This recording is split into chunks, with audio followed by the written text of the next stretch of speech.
All right. What's up, everybody? Welcome to this brand new episode of Don't Quit Your Job Just Yet. And in today's episode, we're going to be talking about the art of selling without feeling slimy or sleazy. Now, this is the show where I help you monetize your mind into a thriving digital product business until you can quit your full-time job. I'm Mark Casto. I'm the guy that you hired to leave your 9 to 5. And today we're tackling a topic that stops so many aspiring entrepreneurs in their tracks. You ready? Selling. Let's face it, selling can feel uncomfortable. No one wants to come all across as pushy or manipulative or sleazy.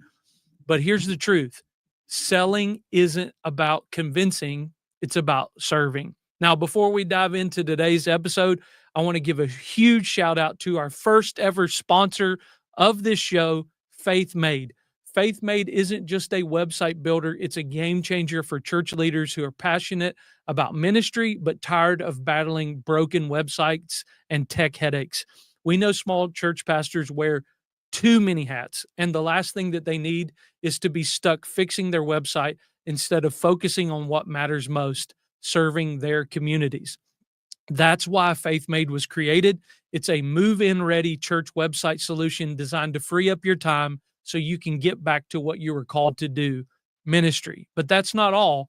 With Faith Made Funnels, you also get an all in one communication and marketing tool that helps connect people in your community to your church in meaningful and lasting ways. So if you're ready to spend less time on tech and more time in ministry, visit Faith Made's website in the show notes below and see how your church can thrive. Now, let's jump back into the episode. Today, I'm going to teach you the art of selling in a way that feels natural, it feels authentic, and even enjoyable. If selling's ever made you feel stuck or uneasy, this is the episode for you. So let's dive in. Okay. The first step to selling without feeling slimy is that you've got to change how you think about sales. Most people see sales as manipulation or convincing someone to buy something they don't need.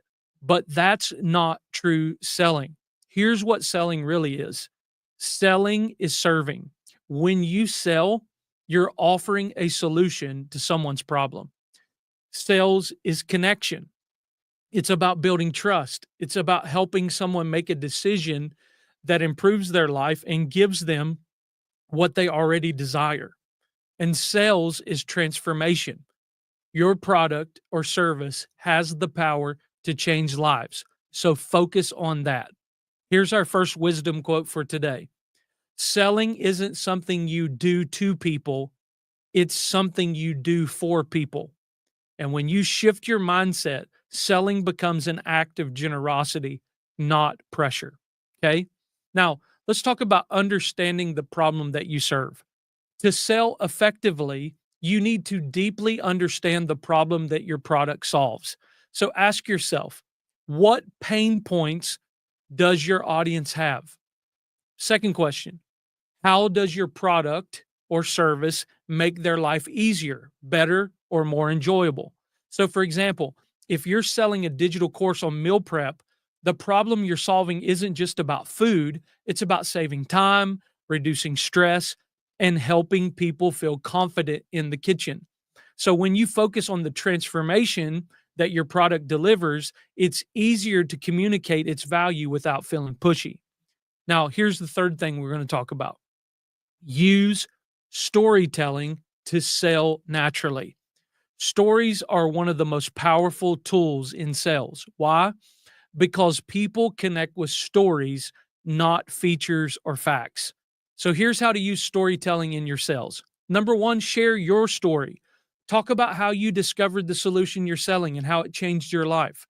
So, for example, I used to spend hours stressing over dinner every night until I created a system that cut my cooking time in half and brought my family back to the table. That's for the meal preppers there. That's a little example there.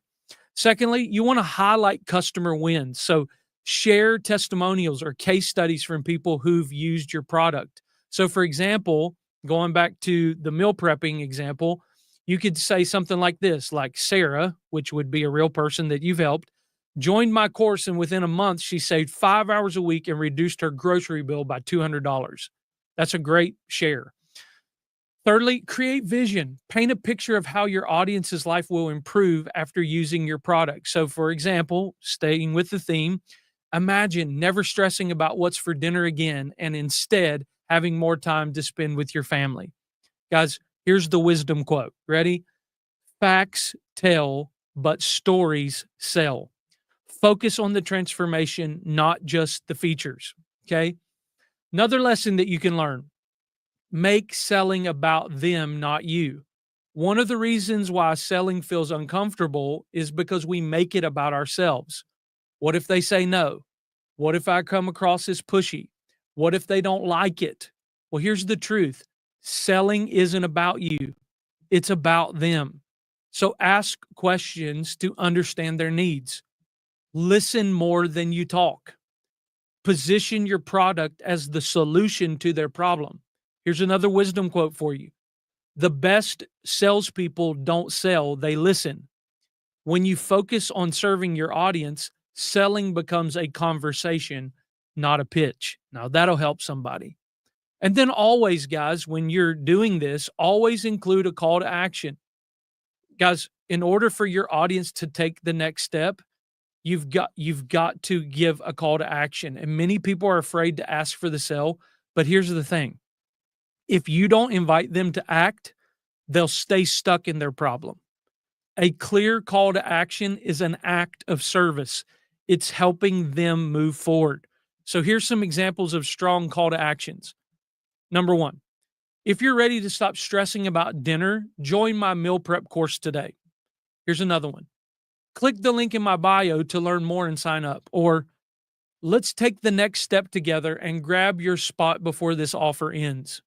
Here's another wisdom quote: confidence in your call to action creates confidence in your clients. Be bold and clear about the next step. So here's my call to action for you. Here's my challenge for you this week: reframe your mindset about selling. Remember, it's about serving. Secondly, practice storytelling in your next post or conversation. Share how your product or service creates a transformation. And thirdly, add a clear, confident call to action to your offer. Guys, that's the training for today. So if you want to learn more about authentic selling and how to grow your business while still working your 9 to 5, join my free masterclass where I break down the exact strategies I use to help my clients succeed. The link is in the show notes below. And let me give you a little teaser for our next episode. We're going to explore how to turn social media traffic into leads and sales. So if you're struggling to convert your followers into paying customers, this episode is going to teach you how to create a simple, effective system that works. I can't wait to see you in the next show. Have a great day.